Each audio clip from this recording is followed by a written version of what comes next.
Today I'm at Asian Inspirations with the lovely Lillie, and we're going to create a bit of a different dish. I've never seen or made this before. It's rubies, red rubies, in coconut milk.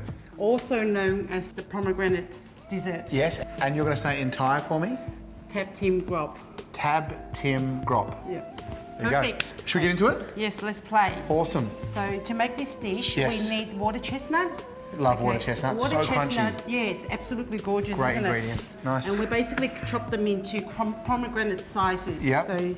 So we cut them up, and what we're going to do is we're going to actually colour them with a red syrup. Okay.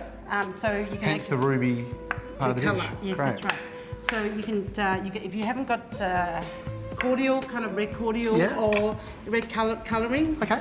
Okay. Yeah. So basically you pour that in, and you let it sit for basically about 20 minutes to let the water chestnut. So you're literally just trying to change that from white, pale white to pink. Yeah. Whilst we're waiting for the pomegranate to soak and all that, I'm going to get you to heat up the coconut milk. Okay, nice. So this is the main bit of the dish. That's right. So we're using sauce this luscious, creamy coconut milk that's going to put the whole dessert together. Nice. And to that we're going to add some sugar. Okay, beautiful. And a pinch of salt. So you know how often dessert is actually super, super sweet? Yes. By adding a pinch of salt to it, it's going to balance that dessert up. I'm all for a bit of salt in dessert. So a nice pinch? Yep, that's it. Beautiful. Okay. No, I'm all for that. And we'll just wait for the sugar to melt, and that's it. That's all you need to do. Sugar melts, and then you just put it in the fridge, let it cool down? This is a cold dessert, isn't it? Yeah, the cold dessert. Great.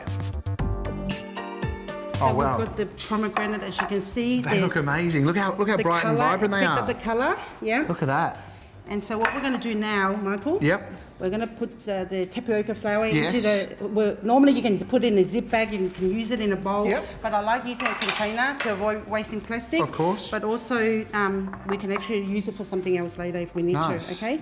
So we pop the chopped water chestnut in there, and if you could please have some fun and shake it for me. It looks like I just made a mess of it. Make sure it's all kind of picking up the flour.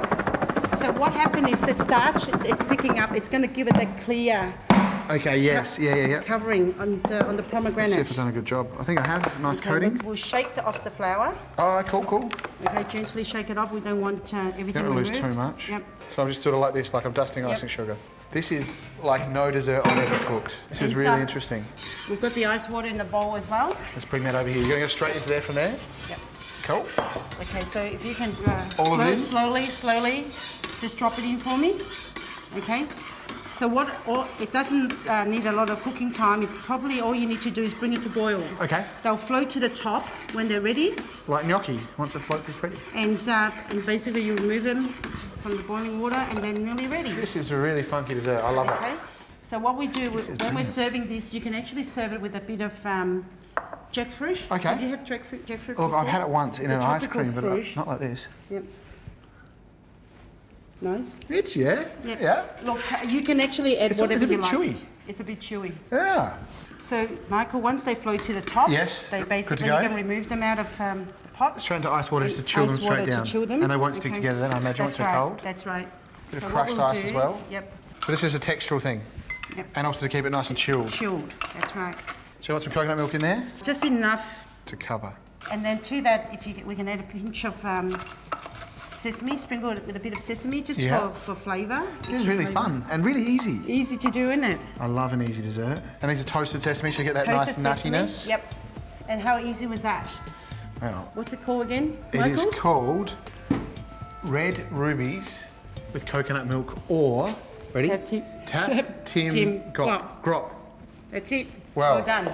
Good work. Enough of the tongue twisters. I got to try this. Absolutely. It looks amazing. I love the colours. I know I'm going to love the flavours because I love nice cold coconut milk. Let's go for it. See, hear the crunch? And does that taste like pomegranate? It's so different. I love it. Yeah, cool. I never expect to use water chestnut in dessert, but those crunches are amazing. It's sort of that silky outside, crunchy centre. Perfect. That's the funnest dessert we've cooked on this show. I can tell you that for sure. Oh, cool. I'm glad I'm blown away, Lillie. Thank you so much. Thank you. What a beautiful dessert. Thank you, guys.